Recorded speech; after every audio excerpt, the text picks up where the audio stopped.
श्रीगुरुभ्यो नमः। पूर्वस्यां कक्षायां वयम् एतत् अक्षांशसाधनविषये चर्चयन्तः आस्म। तत्र कश्चन अन्ते प्रश्नोऽपि समुदितः आसीत्। कथं अनयोः उभयोः त्रिभुजयोः सजातीयत्वम् इति। किञ्चित् तद्विवृत्य अद्यतनं विषयं प्रवेक्ष्यामः। अत्र भवन्तः द्रष्टुं शक्नुवन्ति, इदं मया उक्तमासीत्, अत्र इयम् अक्षज्जा, इयं लम्बज्जा, इयं च त्रिज्या। एवञ्च इदम् आयतक्षेत्रम् ABCX इति आयतक्षेत्रम्। So BC is equal to AX। तत्र रेक्टाङ्गल् इति हेतोः तत्र अभिमुखे रेखे समाने। तर्हि अहं BC इत्यस्मिन् स्थाने AX इति स्थापयामि चेत् ABX इति एकं त्रिभुजं भवति। इदं जात्यत्रिभुजमिति वदामः। अत्र एतत् XAB इत्येतत् रैट् आङ्गल्, तत् नाम समकोणः इत्युच्यते। 90 डिग्रीस् इति यदा उच्यते, लम्बकोणम् अथवा समकोणम् इति कथ्यते। एवञ्च अत्र इदं जातं। पुनश्च अत्र अक्षज्जा, लम्बज्जा, त्रिज्या इति एकं त्रिभुजं। पुनश्च इदं त्रिभुजं XYZ इति। XY इस् इक्वल् टु पलभ, XY पलभ, XZ शङ्कुः, YZ इत्येतत् छायाकरणः इत्युच्यते। छायाकरणः नाम करणमार्गेण, तन्नाम शङ्क्वग्रं छायाग्रं च योजयत् सूत्रं, करणमार्गेण गच्छत् सूत्रं, तत् छायाकरणः इत्युच्यते। अत्र मया इदमपि उक्तमासीत्, निरक्षदेशे सेलेस्टियल् इक्वेटर् अत्र भवति, अत्र स्थितः। तन्नाम अस्माकं खमध्ये ज़नैत् इति स्थाने स्थितं भवति, नाडीवृत्तं खमध्ये स्थितं भवति। तदानीं मध्याह्नकाले छाया न निपतति, शङ्कोः छाया शङ्कुमूले एव निपतति। एवञ्च अक्षांशाः शून्यमिताः, छायापि शून्यमिता। यथा यथा तन्नाम अक्षांशाः वर्धन्ते, तन्नाम कस्यचित् प्रदेशस्य अक्षांशाः एवं दशांशमिताः, एवं पुनः अन्यस्मिन् प्रदेशे 20 अंशाः, तथा तथा विभिन्नेषु देशेषु अक्षांश यावन्तः तस्य प्रदेशस्य अक्षांशाः तावद्भिरंशैः खमध्यात् इदं नाडीवृत्तम् अवनतं भवति। तस्मिन् देशे विषुवद्दिवसे मध्याह्नकालच्छाया एवं यथा यथा अक्षांशाः वर्धन्ते तथा तथा विषुवद्दिवसे मध्याह्नच्छाया वर्धमाना भवति। इदानीम् अत्र तस्मात् हेतोः एतया छायया वयम् अक्षज्यां साधयितुं शक्नुमः इति मया उक्तमासीत्। कथमिति प्रश्नः कृतः आसीत्। तत्र गणितमाध्यमेन इदं साध्यते।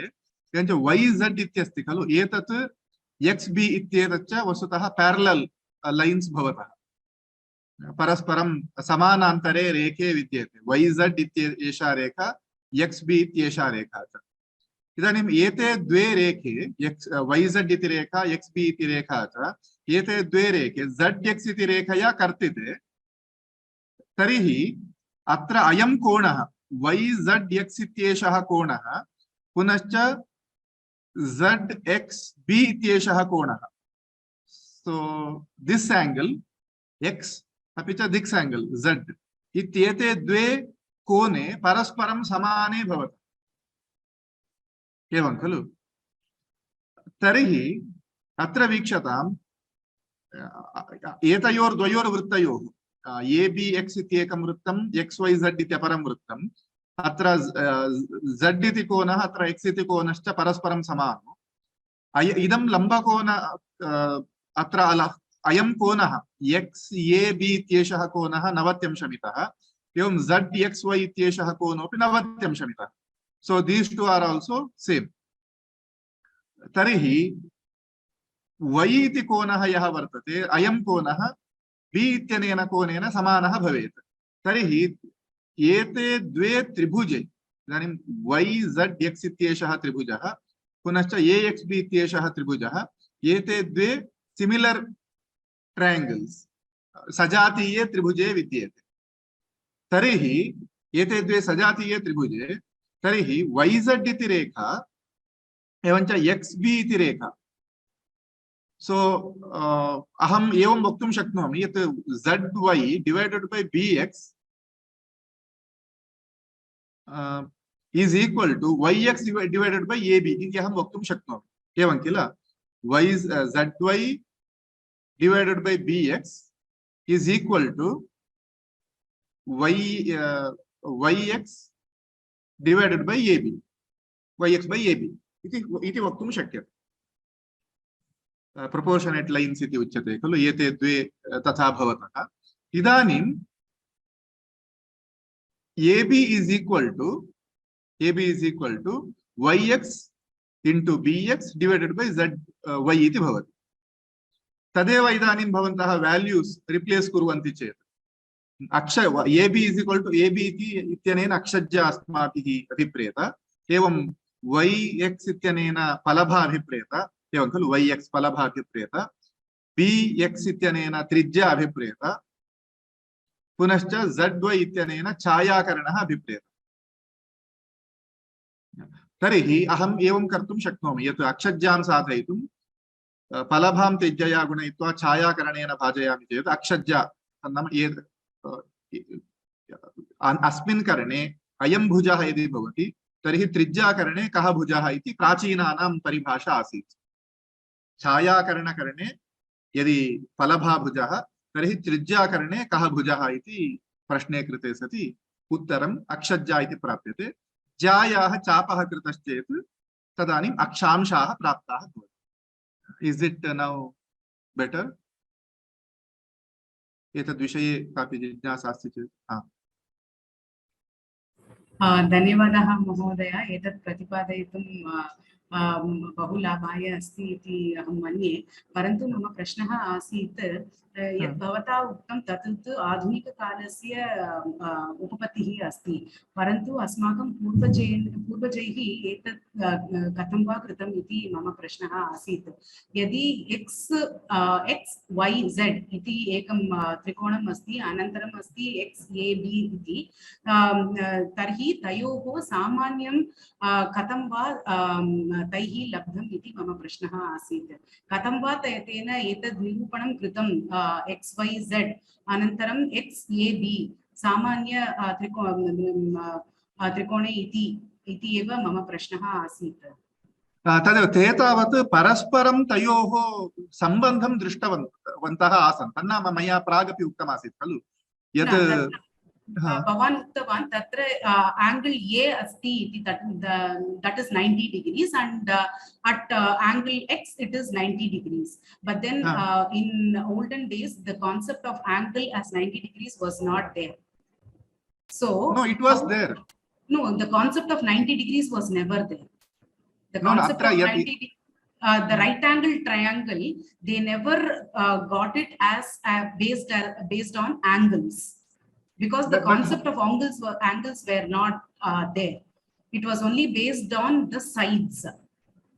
That is why we call it as chaturasra or trayasra. We call it like that. Never based on the konas. Kona is only a later day concept. So we don't kona, have something. No, what I am trying to say, the word may have come later. Okay.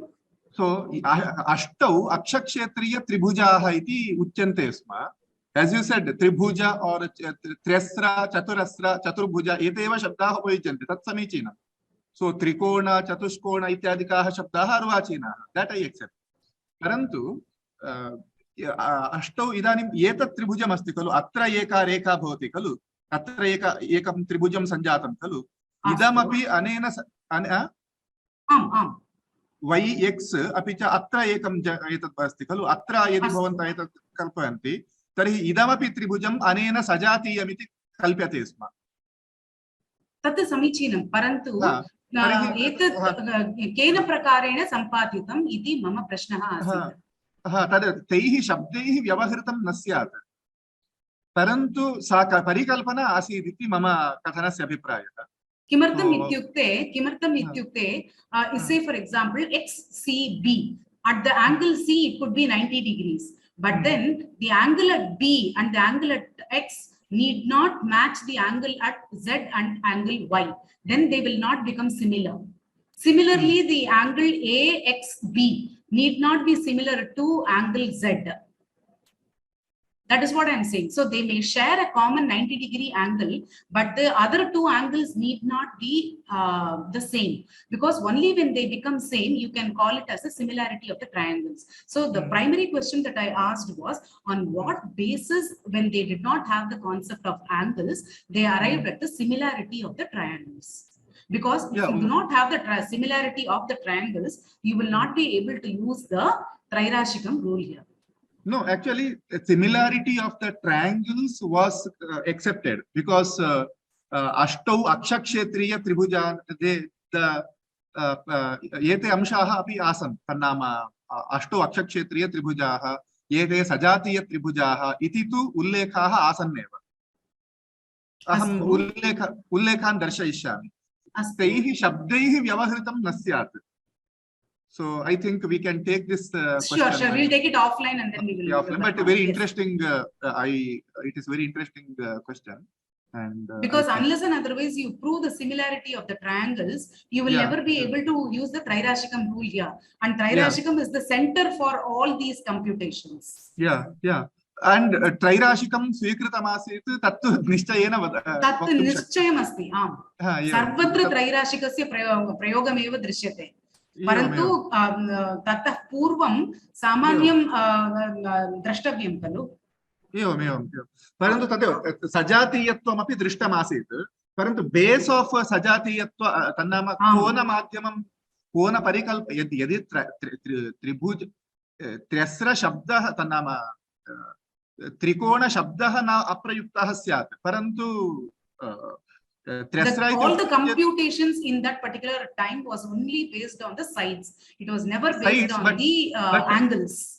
But in this entire astronomy, you should get these values. No, so unless you don't consider the angles, it is difficult to get the values. No? So Jya, for example, Jyas of 225. What is the Jya of? No. That according to me, there is a basic error in the understanding there, because when they talk about the Jya, they actually do not talk about the angle here. They talk about the distance. Say, for example, AB.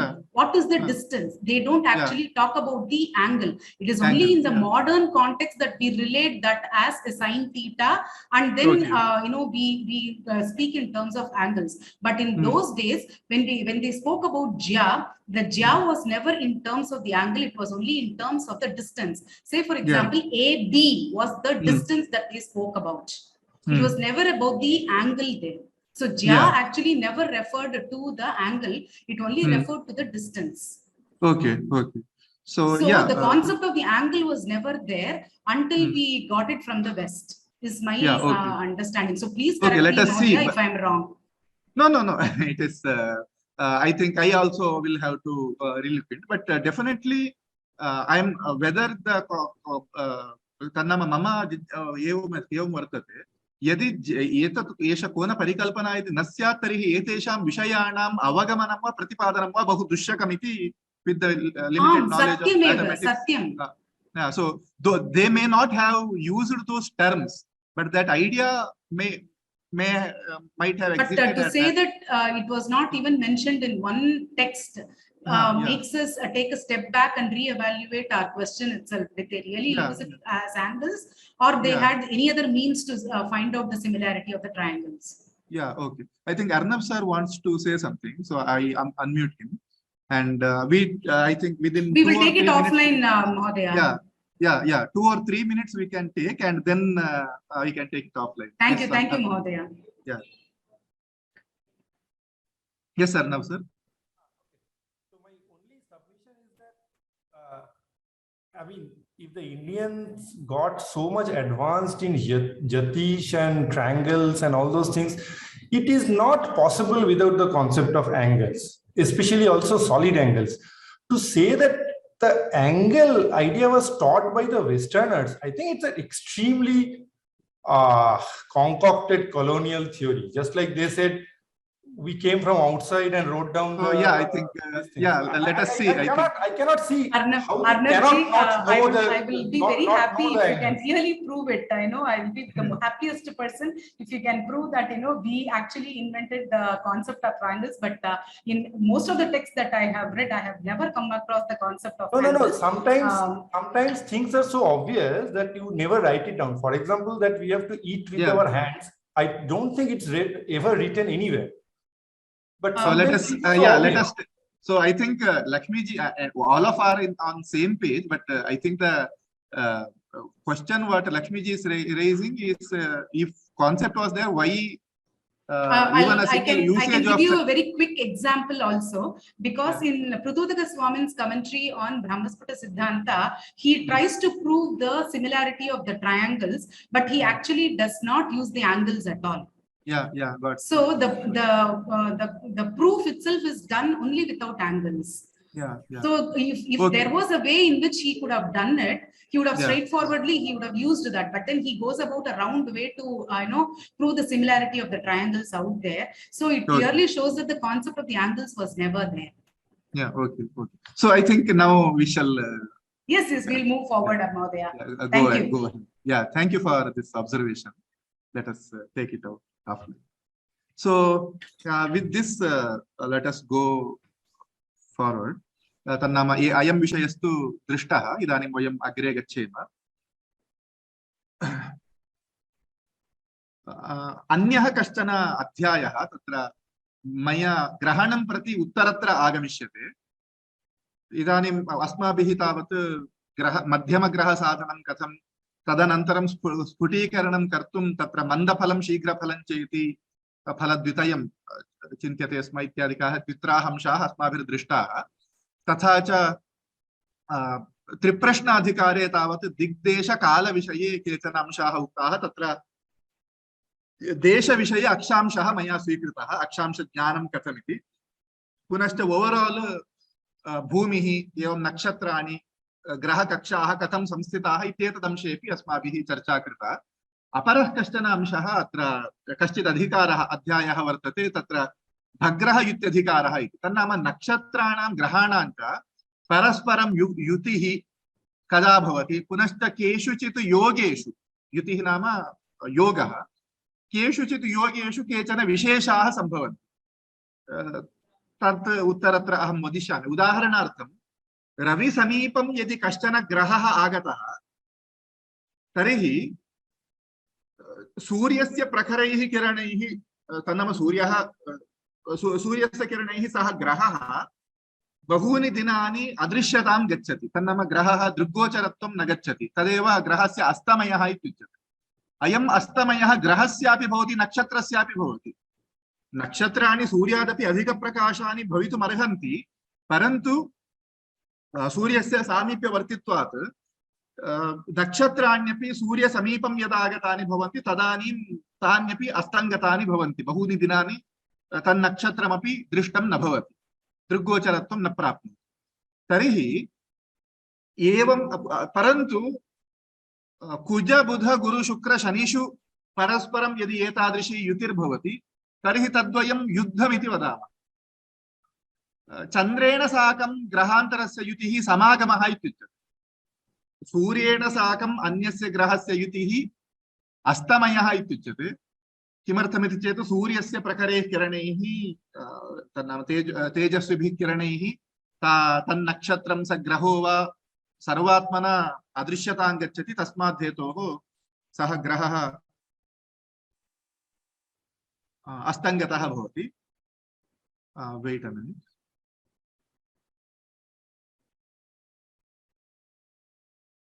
मन्ये अधुना मम मुखं दृश्यते केनचित् अस्तु परन्तु चन्द्रेण साकं यदि तथा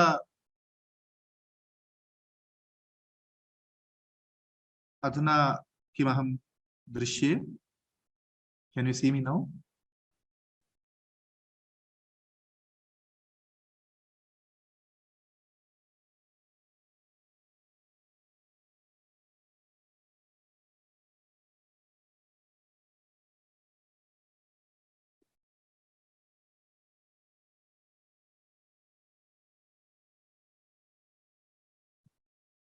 अहं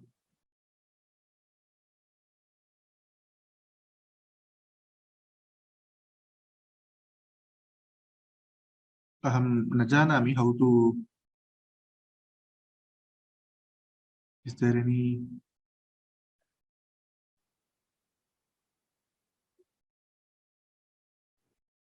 महोदय, we can see you महोदय. इदानीं दृश्यते वा? अस्तु इदानीं दृश्यते महोदय. अस्तु प्रायः अन्येभ्यः भवत्याः इदं दृश्यते इति मन्ये. महोदय न दृश्यते तर्हि. न दृश्यते? अस्तु अस्तु द्रक्ष्यामः.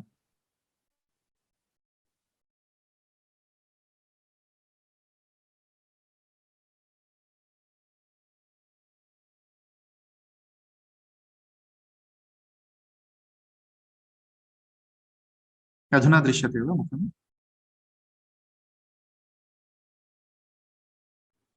Mahodaya, if you share your screen, you will be able to, show the presentation. Yeah, but he is asking, he is telling me that they cannot see me. So no, I am able to see you, Mahodaya. I am able to see you. I am able to see the presentation also. Okay.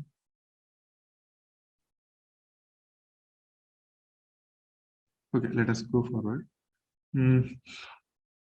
अस्तु मया एतदुच्यते स्म यत् सूर्येण साकम् अन्यस्य ग्रहस्य स्थितिः अस्तमयः इत्युच्यते. चन्द्रेण साकं यदि कश्चन ग्रहः समीपम् आगतः भवति तर्हि समागमः इत्युच्यते. चन्द्रोऽपि प्रकाशवान् स ग्रहोऽपि प्रकाशवान् दृश्यते. तत्र न केनापि कस्यापि आच्छादनं वा तिरोभवनं वा किमपि भवति. तस्मात् समागमः इत्युच्यते. ते शब्दाः एव स्फुटं तस्य योगस्य स्थितिं वर्णयन्ति. तथैव यदि ताराग्रहासु कुज बुध गुरु शुक्र शनिषु परस्परम् एतादृशी युतिर्भवति तर्हि ग्रहयुद्धम् इत्युच्यते. कदाचित् समागमोऽपि भवति, कदाचित् युद्धमिति भवति. किमर्थमिति चेत् परस्परं तत्र एक घर्षणमिव स्थितिः सम्भवति. तत्र एकः प्रकाशवान् अपरः कम्पमानः तादृशस्थितिर्भवति इति कृत्वा तस्य ग्रहयुद्धमिति कथ्यते. एवं ग्रहाणां परस्परं युतिः. तद्वत् ग्रह नक्षत्र युतावपि कदाचित् केचन विशेषाः उच्यन्ते. तन्नाम ग्रह नक्षत्र युतौ रोहिणी शकटभेदः इति कश्चन विशेषो वर्तते. पुनश्च तादृशाः केचन विशेषाः कथ्यन्ते. पुनश्च नक्षत्राणामपि अस्तमयः इति कथ्यते. तन्नाम किञ्च नक्षत्रं कञ्चित् कालं कतिपयानि दिनानि आकाशे दृग्गोचरं न भवति. तादृशस्थितयः अपि सम्भवन्ति.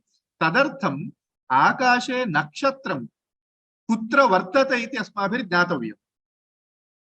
तदर्थं भग्रहयुत्यधिकारे न केवलं तावत् अन्यदपि तद् ग्रहस्फुटादिकम् अस्माभिः कथ्यते. अस्माभिः आदौ तावत् उक्तं यत् अश्विन्यादिबिन्दोः 800 मिनिट्स् मेषराशिः, पुनः क्षम्यताम् अश्विनी नक्षत्रं, पुनः 800 मिनिट्स् भरणी नक्षत्रं, पुनः 800 मिनिट्स् कृत्तिका नक्षत्रम् इति अस्माभिः इदम् उक्तम्. इदानीं तत्र 800 मिनिट्स् मध्ये तन्नक्षत्रं कुत्र वर्तते इति अस्माभिर्ज्ञातव्यम्. तत् अत्र कथ्यते. सूर्यसिद्ध एवं सिद्धान्तग्रन्थेषु सर्वत्र तत्र नक्षत्रस्य स्थानं कथ्यते. तत् एतत् कथनात् पूर्वम् अहम् अपरमपि अत्र आदौ विशदीकरिष्यामि.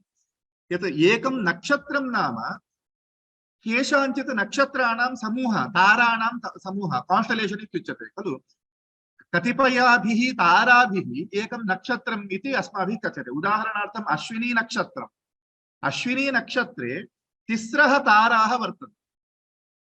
त्रिभिः ताराभिः अश्वमुखम् इति आकृतिः. तन्नाम तिस्रः ताराः. इदानीं मम मुखं if you consider S face of the horse, तर्हि अत्र मुखं नाम एवं त्रिकोणाकारेण अथवा त्रिभुजाकारेण त्रीणि नक्षत्राणि यदि तन्नाम तिस्रः ताराः यदि स्थिताः भवन्ति तर्हि तत् अश्विन्याः आकारः इति कथ्यते.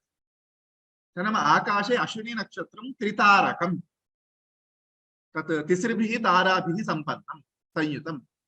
तच्च अश्वमुखाकारेण तुरगमुखम् अश्विनी इत्युच्यते.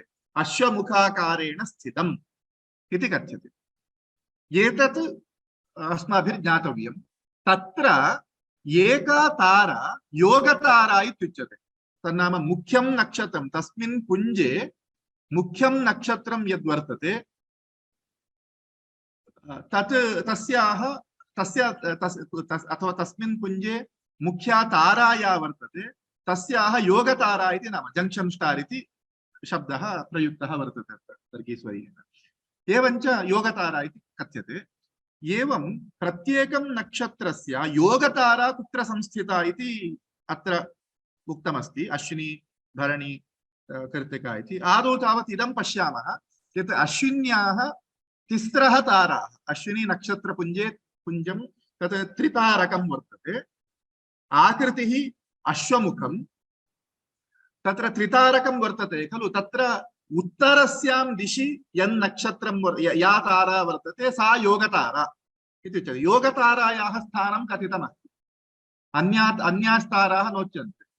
वस्तुतः विद्यमान प्रत्येकं नक्षत्रपुञ्जे विद्यमानासु तारासु प्रकाशमाना तारा योगतारा इति उच्यते।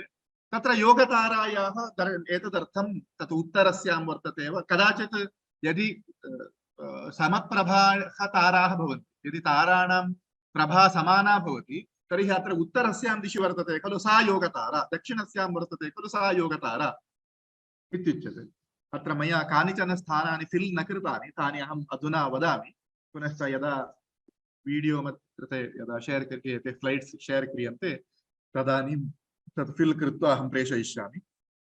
भरणी अपि त्रितारकं नक्षत्रं, तिस्रः ताराः, योनिः स्त्रीजननाङ्गं, तदाकारेण तन्नक्षत्रं वर्तते। दक्षिणस्यां दिशि या तारा वर्तते सा योगतारा। कृत्तिका षट्तारकं नक्षत्रं, षट् ताराः वर्तन्ते। क्षुर रेजर उच्यते खलु, यत् क्षौरिका इति क्षुर इति तस्य तत् इदं हेर् कट्टिङ्ग् इत्यादिकं कर्तुं यत् साधनं प्राचीनकाले उपयुज्यते स्म, किञ्चित् तत् रेजर् इति उच्यते खलु, ब्लेड् आकारेण भवति, तत् क्षुर इति उच्यते। षड्भिः ताराभिः क्षुराकारेण विद्यमानं नक्षत्रं, षड्भिः तारकाभिः क्षुराकारेण विद्यमानं नक्षत्रं तत् कृत्तिका नक्षत्रं। दक्षिणस्यां दिशि स्थूलता योगतारा वर्तते। रोहिणी पञ्चभिर्नक्षत्रे पञ्चभिस्ताराभिः शकटाकारेण, शकट गाडी, शकटाकारेण विद्यमानं तत् तन्नक्षत्रं वर्तते। तत्र तावत् स्थूल या तारा वर्तते सा योगतारा इति कथ्यते। तद्विषये वयम् उत्तरत्र अहं चित्रमपि दर्शयिष्यामि। रोहिणी शकटभेदः इति कश्चन अवस्था विशेषः। रोहिणी शकटाकारेण वर्तते खलु। भवन्तः एतत् मनसि कुर्वन्तु यत् एकः अश्वः, पुनः चतुर्षु चक्रेषु, नाम एकं गाडी नाम तत्र चत्वारि चक्राणि भवन्ति खलु। पुरतः एकः प्राणी, एकः जन्तुः, अश्वो वा भवतु वृषभो वा भवतु, तं शकटं नेतुम्। एवञ्च शकटस्य अश्वस्थाने एका तारा, पुनश्च चतुर्षु चक्रस्थानेषु चतस्रः ताराः। तया धिया भवन्तः मनसि कुर्वन्तु। तत्र मध्ये यदा चन्द्रो वा अन्यः ग्रहो वा यदा गच्छति तदानीं रोहिणी शकटभेदः इति कथ्यते। रोहिणी शकटाकारेण रोहिणी नक्षत्रं वर्तते, मध्यतः गम्यते चेत् शकटभेदः इति कथ्यते। कदाचिदेव सम्भवति। तदर्थं रोहिणी नक्षत्रं शकटाकारकम् इति मनसि कर्तव्यम्। मृगशीर्षं तत् त्रितारकं, हरिणमुखं, हरिणः डीर्, तस्य मुखाकारेण इदं नक्षत्रं वर्तते। उत्तरस्यां दिशि विद्यमाना तारा योगतारा। आर्द्रा तावत् एकतारकं नक्षत्रम्, एकैव तारा वर्तते, मणि आकारेण वर्तते, मणिः स्फुरन् मणिः कश्चन। इदम् अत्र योगताराका इति अहम् उत्तरत्र एतत् फिल् कृत्वा प्रेषयिष्यामि। एवं पुनर्वसुः चतस्रभिः तारकाभिः गृहाकारेण परिकल्पिता वर्तते। एवं पुष्यनक्षत्रं बाणाकारेण, एरो, त्रितारक, एकं तत्र एरो अग्रभागः, पुनश्च पृष्ठभागः, पुङ्ख इति उच्यते खलु। एवञ्च आश्लेषनक्षत्रं पञ्चभिः ताराभिः चक्राकारेण वर्तते।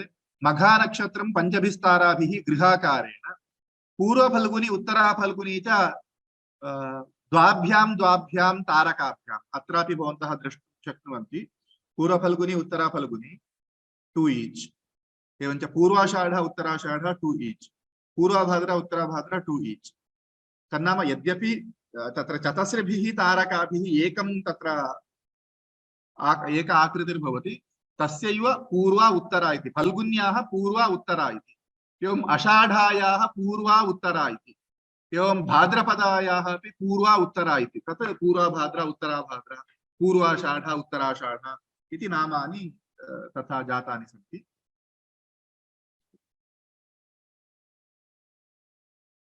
अत्र जयरामवर्यस्य प्रश्नः वर्तते तारा शब्दस्यापि स्टार इत्यर्थः तारा शब्दः स्टार इत्यर्थः तन्नाम कान्स्टेलेशन् इत्युच्यते खलु बहुभिः ताराभिः एकं कान्स्टेलेशन् भवति खलु तद्वदत्रापि अश्विनी इति नक्षत्रं तत्र तिस्रः ताराः भवितुमर्हन्ति तन्नाम प्रत्येकमपि एकैकं नक्षत्रम् इति अस्माभिः 27 नक्षत्राणि इति यानि अस्माभिः परिकल्पितानि तानि एकैका तारा नास्ति it doesn't mean that one star each Ashwini 1 star and Bharani 1 star so it is not like that so the constellations have been considered as nakshatras so 28 27 and here actually Abhijit also has been included in this list so some other constellations also have been identified those also will be explained later astu atra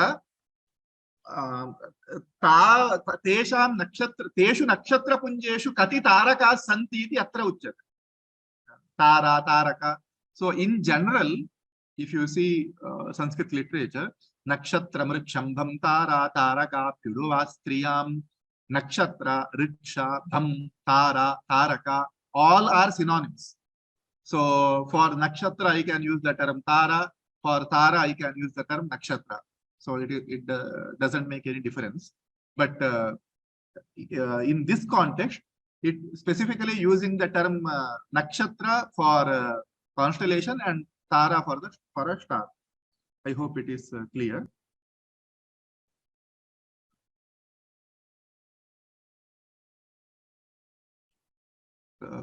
in kannada bhashayamapi tare tara hindi bhashayapि tara शब्दस्य प्रयोगः वर्तते भवन्तः भारतीय नक्षत्रार्थे तारा शब्दस्य प्रयोगः वर्तते अस्तु आर्द्रा एकनक्षत्रं मण्याकारेण वर्तते पुनरसु पुष्यः आश्लेष पञ्चभिर्नक्षत्रैः चक्राकारेण वर्तते शब्दोऽपि अयम् आश्लेषः नाम आलिङ्गनं पञ्चभिर्नक्षत्रैः तत् समीपवर्तिभिः वर्तते इति कृत्वा आश्लेष शब्देन वर्तते तत्र अश्विनी पश्यन्तु अश्वाकारेण वर्तते अतः अश्विनी अश्वयुक् इत्यपि नाम एवं रोहिणी रोहितत्वाद् रोहिणी इति कथ्यते मृगस्य शीर्षवत् दृश्यते अतः हरिणमुखम् इति अस्ति पश्यन्तु मृगः नाम हरिणं डीर् actually mriga we use the term mriga for animals in general but many places mriga is used for deer so mriga shirsham harinasya shirsham mukham so ardra punarvasuhu pushyah ashlesha magha panchabhistaraabhihi yuktam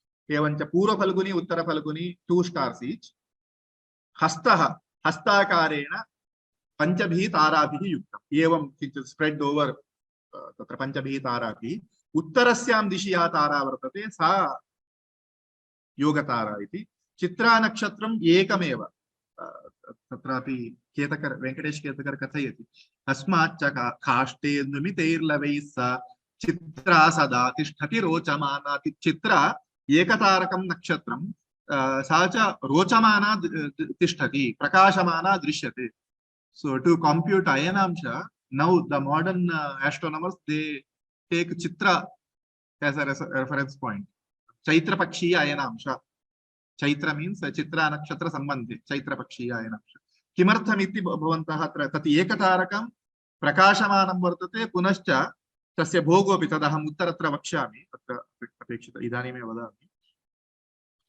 so atra pashyantu 180 degrees अश्विन्यादितः exactly 180 degrees opposite स्थाने चित्रा नक्षत्रं वर्तते।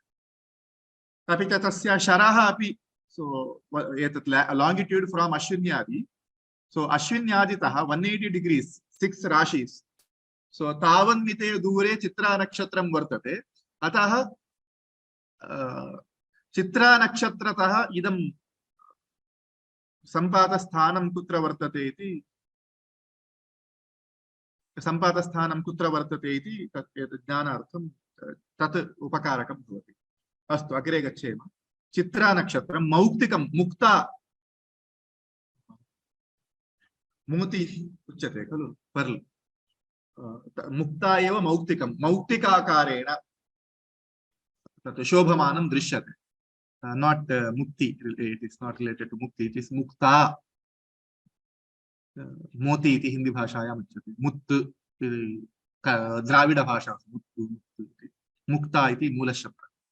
अस्तु स्वाति नक्षत्रं तदपि एकतारकं प्रवालाकारेण वर्तते। Red coral इति उच्यते खलु विद्रुमः तस्मिन् अर्थे स्वीकृतं। प्रवाल शब्दस्य द्वौ अर्थौ विद्यते। वन इज न्यू स्प्रॉट नवांकुरः नवः अंकुरः न्यू स्प्रॉट इत्यर्थे। अपरः अर्थः प्रवाल शब्दस्य विद्रुमः इति रेड कोरल तस्मिन् अर्थे एव इदं गृहीतमिति मन्ये। विशाखा तोरणं तोरणमिति वयं गृहस्य पुरतः एवम् इदं कुर्मः खलु शुभ प्रसंगेषु तदाकारेण विशाखा नक्षत्रं तत् चतुस्तारकं चतुस्तारम्। अनुराधा बलिः बलिः नाम ऑफरिंग फूड और एनीथिंग सो चतुर्भिः नक्षत्रैः तद् नाम किञ्चित् विकीर्णमस्ति इत्यर्थः।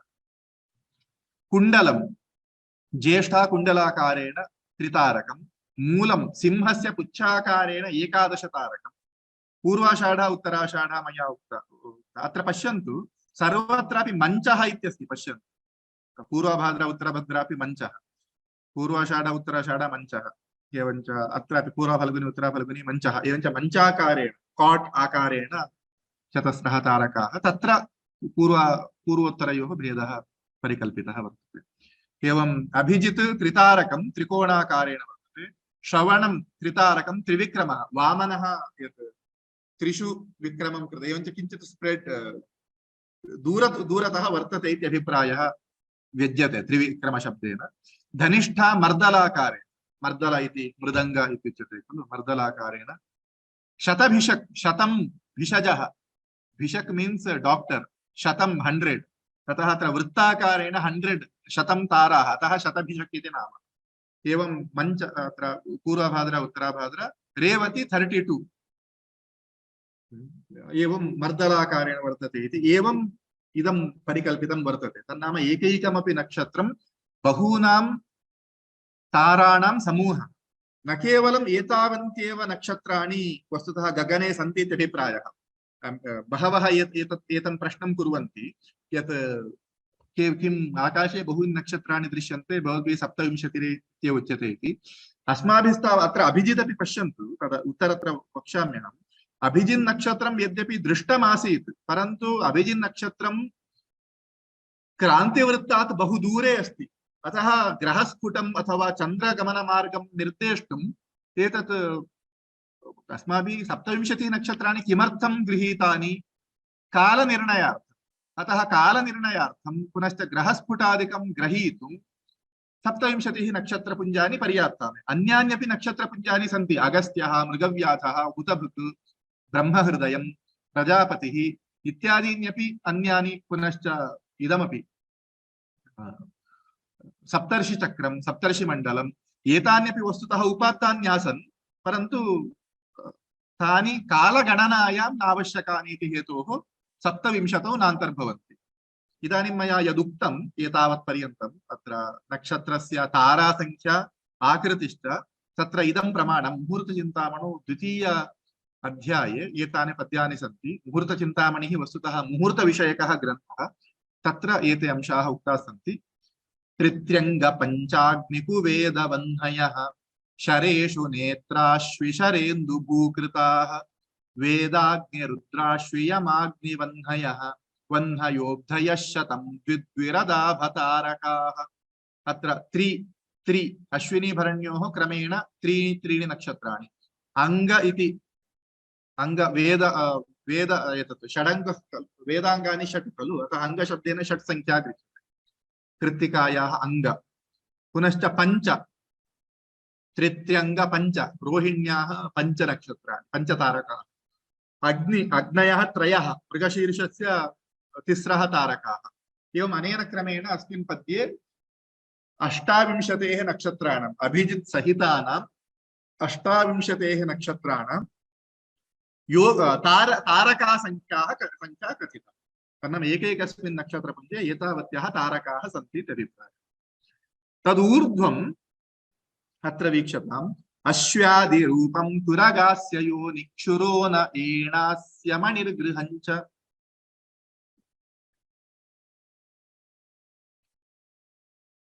पृषत्कचक्रे भवनञ्च मञ्चः शय्याकरो मौक्तिकविद्रुमञ्च तोरणं बलिनिभञ्च कुण्डलं सिंहपुच्छ गजदन्तमञ्चकाः त्र्यस्त्रिचरणाभमर्दलौ वृत्तमञ्च यमलाभमर्दलाः इति अत्र आकृतयः उक्ताः अश्व्यादिरूपम् अश्विन्यादीनां नक्षत्राणां रूपं तुरगास्य तुरगः नाम अश्वः तुरगास्य आस्यं नाम मुखम् एवञ्च तुरगास्य शब्दस्य अश्वमुखम् इत्यर्थः अश्वस्य the face of a horse योनिः तुरगास्य योनि क्षुर इति कृत्तिकायाः अनः नाम शकटः एण शब्दस्य हरिणः इत्यर्थः एणास्य हरिणस्य मृगशीर्षस्य हरिणमुखाकारः इति उक्तमासीत् खलु एणास्य एण शब्दस्य हरिणः इत्यर्थः एण आस्य एणास्य मणिः गृहं पृषत्क चक्रे पृषत्क बाणः एवं एते शब्दाः एते शब्दैः एतेषाम् आकाराः तु उक्ताः सन्ति एतानि पद्यानि अपि भवन्तः उत्तरत्र द्रष्टुं शक्नुवन्ति अत्र एवं नक्षत्राणां तारासंख्या आकृतिः तत्र पुनः का योगतारा मुख्या तारा का इति एतद् उक्तं वर्तते इदानीं तत्तन्नक्षत्रम् अश्विन्यादितः कुत्र स्थितं वर्तते इति ज्ञातव्यम् अस्माभिः अश्विन्यादितः तत्तन्नक्षत्रस्य स्थानं वक्तव्यं तदाधारेणैव वयं तत्र युतिं वा सर्वं वयं वक्तुं शक्नुमः अत्र उच्यते क्रमेण सूर्यसिद्धान्ते भग्रः युत्यधिकारे आद्येषु नवसु पद्येषु तत्र आदौ तावत् तत् एतस्मिन् तन्नाम अश्विन्यादितः कियति दूरे वर्तते इति आदौ अस्माभिः ज्ञातव्यं तत्र पुनः तत्र क्रान्तिवृत्तेव एतानि नक्षत्राणि न भवन्ति क्रान्तिवृत्तात् तत्र क्रान्तिवृत्तं एक्लिप्टिक् इति सकृदुक्तं मया एवञ्च क्रान्तिवृत्ते वयं नक्षत्रस्थानं निर्दिशामः परन्तु तत्रैव तस्मिन् क्रान्तिवृत्तमिति काल्पनिकं किञ्चित् वृत्तं परन्तु तस्मिन्नेव वृत्ते तानि नक्षत्राणि न भवन्ति तस्मात् वृत्तात् उत्तरतः दक्षिणतो वा किञ्चित् दूरे भवति तदन्तरं शरः इत्युच्यते तन्नाम क्रान्तिवृत्तात् तत् नक्षत्रं वा भवतु ग्रहो वा भवतु क्रान्तिवृत्तीयस्थानं यद् निर्दिष्टम् अस्माभिः ततः उत्तरतो वा दक्षिणतो वा यदन्तरं वर्तते तस्य नक्षत्रस्य ग्रहस्य वा तत् शरः इत्युच्यते एवं इदं तावत् भोगः इत्युच्यते लांगिट्यूड् तन्नाम अश्विन्यादितः तन्नक्षत्रं कियति दूरे वर्तते इत्येषः भोगः इत्युच्यते तस्मिन् स्थाने पुनः तत् क्रान्तिवृत्ते वर्तते वा उत्तरतः वर्तते वा दक्षिणतः वर्तते वा इति तस्मात् स्थानात् तत् शरशब्देन उच्यते तत् लैटिट्यूड् इति वयं वदामः एवञ्च किञ्चन नक्षत्रम् आकाशे कस्मिन् स्थाने अस्ति इति मया ज्ञातव्यं चेत् मया तस्य नक्षत्रस्य लैटिट्यूड् लांगिट्यूड् च ज्ञातव्यमस्ति मया तन्नाम तस्य नक्षत्रस्य भोगः शरश्च मया ज्ञातव्यः भोगः लांगिट्यूड् शरः लैटिट्यूड् इदानीं तत् एवम् उक्तं वर्तते तत्र शून्यार्णव अष्टार्णव इत्यादिभिः पद्यैः तत्र उक्तं वर्तते तत्र पद्यानि मया अत्र न सङ्गृहीतानि केवलं तेषाम् आशयः अत्र प्रोच्यन्ते एलिप्टिकाभानां स्वभोगोऽथ दशाहतः इत्याद्यारभ्य अष्टार्णवा शून्यकृताः इत्यादिभिः पद्यैः इदम् उक्तं वर्तते भवन्तः द्रष्टुं शक्नुवन्ति तत्र अश्विनी अश्विन्यादितः अष्टमे अंशे अस्ति। भरणी अत्र पश्यन्तु पोजिशन् इन् इट्स् पोर्शन् तन्नाम अश्विन्याः 800 मिनिट्स् यानि सन्ति तत्र अष्टमे अंशे अश्विनी नक्षत्रं वर्तते। भरण्याः यानि 800 मिनिट्स् तत् भरण्याः साम्राज्यं तत्र 6 डिग्री 40 मिनिट्स् तस्मिन् स्थाने 6 डिग्रीस् 40 मिनिट्स् तन्नाम 400 मिनिट्स् तस्मिन् स्थाने तन्नाम भरण्याः आरम्भः यत्र अश्विन्याः 800 मिनिट्स् यानि सन्ति तत् समाप्तौ भरणी आरभ्यते। भरण्याः आरम्भस्थानात् 400 मिनिट् यदा प्राप्यते तत्र भरणी नक्षत्रस्य योगतारा स्थिता। अत्र सर्वत्रापि अश्विनी शब्देन अश्विनी नक्षत्रस्य योगतारा अष्टमे अंशे स्थिता। भरणी नक्षत्रस्य योगतारा तस्मिन् स्वीये भोगे तन्नाम स्वीये स्थाने भरण्याः यत् साम्राज्यं वर्तते यत् या व्याप्तिर्वर्तते तत्र 400 मिनिट् तस्मिन् स्थाने अथवा 6 अंशाः 40 कलाः 40 कलाः तस्मिन् स्थाने भरणी नक्षत्रं विद्यते। तत् भवन्तः अश्विन्यादितः यदि प्राप्तुमिच्छन्ति तर्हि अत्र अस्ति पश्यन्तु लांगिट्यूड फ्रॉम अश्विन्यादि अत्र डिफरेंस सम्यक् अवगच्छन्तु। Position in its portion longitude from Ashwinyadi. This is entire thing whatever I am discussing now is according to Surya Siddhanta. Slight difference is there in other works, minute differences. So atra idam tavat Ashwinyah 8 degree, Bharani 640 nam Ashwini 1320 kalu tannama 800 minutes nama 13 degrees 20 minutes. 1320 plus 640 इति क्रियतां 20 degrees प्राप्यते एवं खलु। अतः अश्विन्यादितः यदि वयं पश्येम तर्हि 20तमे अंशे भरणी नक्षत्रस्य योगतारा स्थिता।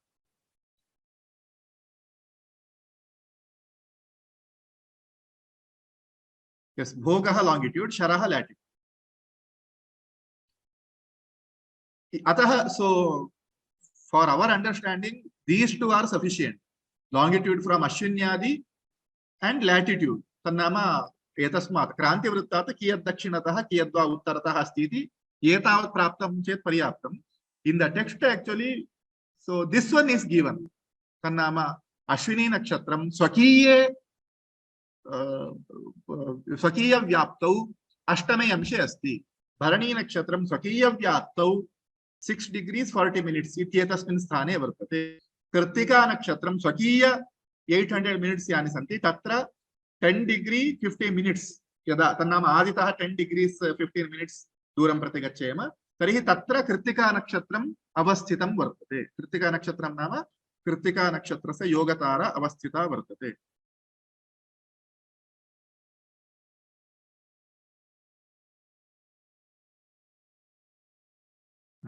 एवं रोहिणी 9 degrees 30 minutes। अतः भवन्तः एतत् पश्यन्तु 8 तन्नाम अश्विन्यादितः अष्टमे अंशे अश्विनी योगतारा 20तमे अंशे भरणी योगतारा 37 degrees 30 minutes इत्यस्मिन् स्थाने कृत्तिका योगतारा रोहिणी योगतारा 49 degrees 30 minutes इत्यस्मिन् स्थाने Rohini योगतारा 63 degrees मृगशीर्षा योगतारा 67 degrees 20 minutes Ardra योगतारा अनेन क्रमेण उक्तं वर्तते। भवन्तः एतत् द्रष्टुं शक्नुवन्ति।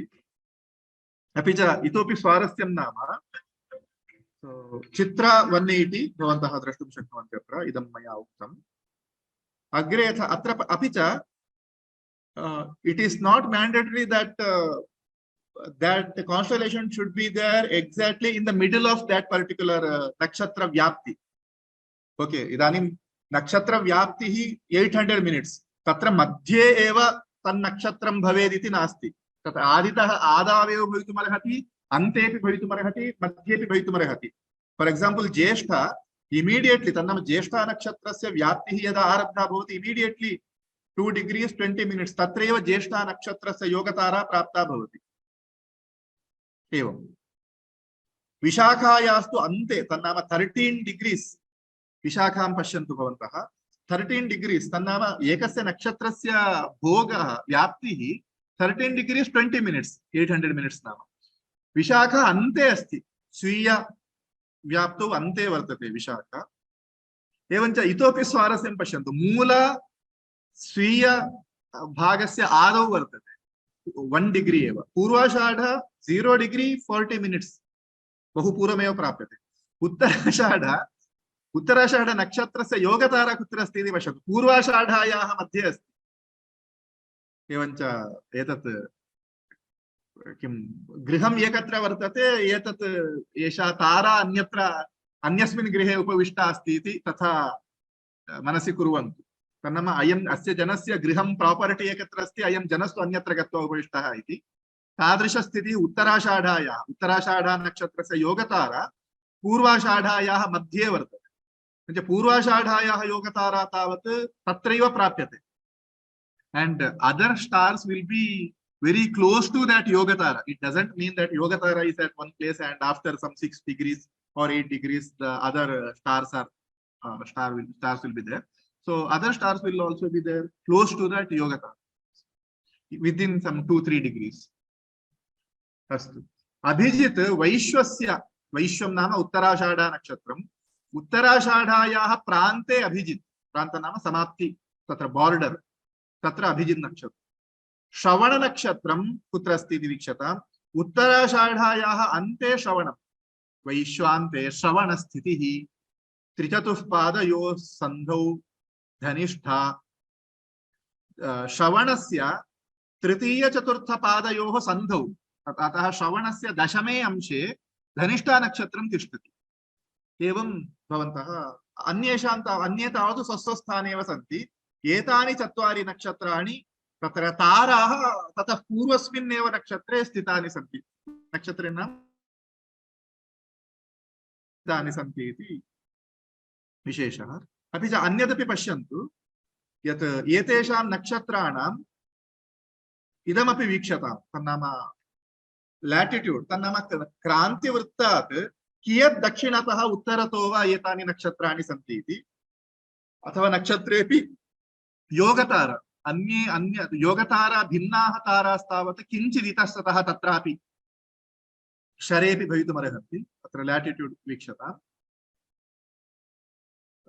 अश्विनी 10 डिग्रीस् नॉर्थ, तन्नाम क्रांतिवृत्तात् उत्तरतः दशमे अंशे, तन्नाम क्रांतिवृत्तीये अश्विन्याः स्थानं यत्र दर्शितं 8 डिग्री इति, ततः उत्तरदिशि 10 अंशाः अग्रे गम्यन्ते चेत् तत्र अश्विनी योगतारा प्राप्ता भवति इत्यर्थः। एवं भरण्याः 12 अंशाः नॉर्थ, कृत्तिकायाः 5 डिग्रीस् नॉर्थ, रोहिण्याः पुनः 5 degrees north, Mrigashira 10 degrees south वीक्षताम्। अत्र साउथ इति अस्ति मृगशिरा, तन्नाम नाडीवृत्त क्रांतिवृत्तात् दक्षिणदिशि अस्ति इत्यर्थः मृगशिरा। आर्द्र 9 डिग्रीस् साउथ, पुनः पुनर्वसु 6 डिग्री नॉर्थ, पुष्य 0 इत्यस्ति, तन्नाम पुष्य नक्षत्रं क्रांतिवृत्ते एव अस्ति इत्यर्थः। आश्लेष 7 डिग्री साउथ, मघ क्रांतिवृत्ते एव अस्ति, पूर्वफल्गुनी उत्तराफल्गुनी 12 डिग्रीस् नॉर्थ, अपि च पूर्वोत्तरयोः अत्र इदमपि वीक्षताम् 12 डिग्रीस् तत्रैव। भोगः किञ्चित् भिन्नः 10, 40, 8, 20, परन्तु इदं तावत् समानमस्ति। हस्त 11 डिग्री साउथ, चित्रा 2 degree south, Swati 37 degrees north, Vishakha 130 south, Anuradha 3 degrees south, ज्येष्ठ 4 अंशाः दक्षिणाः, मूल 9 अंशाः, पूर्वाषाढ उत्तराषाढ 530 अत्र वीक्षताम् साउथ एव। अभिजित् 60 वीक्षताम्। अत्र मैक्सिमम एतावत् पर्यन्तं दृष्टेषु मैक्सिमम कस्य वर्तते, अत्र 36 धनिष्ठा नॉर्थ, अपि च 37 स्वाति नॉर्थ, एतत् अत्यधिकं वर्तते। अभिजित् तावत् 60 डिग्रीस्, तं नाम क्रान्तिवृत्तात् 60 डिग्रीस् नॉर्थ इति चेत् क्षितिज समीपं भवति, एवं खलु। अतः वयं कालगणनायाम् अभिजिन् नक्षत्रं न स्वीकुर्मः। बहवः पृच्छन्ति अभिजित् नक्षत्रम् इत्युच्यते, क्वचित् मुहूर्तादिषु अभिजित् स्वीक्रियते, परन्तु नित्य नक्षत्रेषु अभिजित् किमर्थं न स्वीक्रियते? इदं कारणं बहु दूरे अस्ति। वयं तावत् कालगणनां तावत् तिथिः नक्षत्रम् इत्यादिकं गृह्णीमः खलु, तदर्थम् अभिजित सूटेबल नास्ति, बहु दूरतः अस्ति इति कृत्वा मैक्सिमम दूरं तदेव 37 स्वात्याः वर्तते, पुनश्च धनिष्ठायाः 36, ततोपि अधिकं दूरम् अस्माभिः न स्वीकृतम्। एते अंशाः अस्माभिः मनसि कर्तव्याः। अपि च अयनांशविषयेपि मया उक्तं यत् अयं रेवती नक्षत्रं भवन्तः अत्र द्रष्टुं शक्नुवन्ति। रेवती नक्षत्रं 3:59:50 ओन्ली 10 मिनिट्स् तन्नाम एत राशिचक्रस्य समाप्तिस्थानात् 10 मिनिट्स् पृष्ठतः वर्तते रेवती नक्षत्रम्। अपि च रेवती नक्षत्रपुञ्जे 32 ताराः सन्ति। इयं योगतारा। इदानीम् अस्माकम् अयनांशाः आवश्यकाः खलु। अयनांशविषये महती चर्चा कृता अस्माभिः। अयनांशाः आवश्यकाः खलु। अयनांशाः नाम के? अश्विन्यादितः अथवा रेवत्यन्ततः सम्पातस्थानं नाडीक्रान्तिवृत्तयोः सम्पातबिन्दुः कियत् दूरे अस्ति इति अस्माभिः ज्ञातव्यम्। तत् अयनांशाः, तयोः अन्तरम्। एवञ्च नाडीक्रान्तिवृत्तयोः सम्पातबिन्दुः अश्विन्यादिः, तयोरन्तरम् अयनांशाः। एतद् अस्माभिः ज्ञातव्यम्। आकाशे वेधं कर्तुं रेवती नक्षत्रं गृहीत्वा वयं वेधं कर्तुं बहु कष्टम् अनुभवामः। यतः रेवती नक्षत्रं न तथा प्रकाशमानं, 32 ताराः सन्ति इत्यादिकं वर्तते। तत्र चित्र अहं हाइलाइट कृतवान् अस्मि, पश्यन्तु। चित्रायां तावत् चित्रायाः भोगः 180 डिग्रीस्, एवञ्च exact border exactly opposite to Revati, exactly opposite to Revati, and latitude also only 2 degrees, and it contains only 1 star. Chitra sada tishtati rochamana इत्यपि उक्तं वर्तते। अतः सम्पात बिन्दुः अश्विन्यादितः अत्र यावत् पृष्ठतः आगतः भवति, द्वितीय सम्पात बिन्दुः चित्रादितः पुनः तावदेव पृष्ठतः गतः भवति। एकः यदि पृष्ठतः आगच्छति सम्पात बिन्दुः, अन्योपि सम्पात बिन्दुः पृष्ठतः आगतः भवति। एवञ्च सम्पात बिन्दोर्मध्यवर्त्यन्तरमपि 180 डिग्रीस्। तस्मात् हेतोः आधुनिकाः चैत्रपक्षीय अयनांशः इति गृह्णन्ति।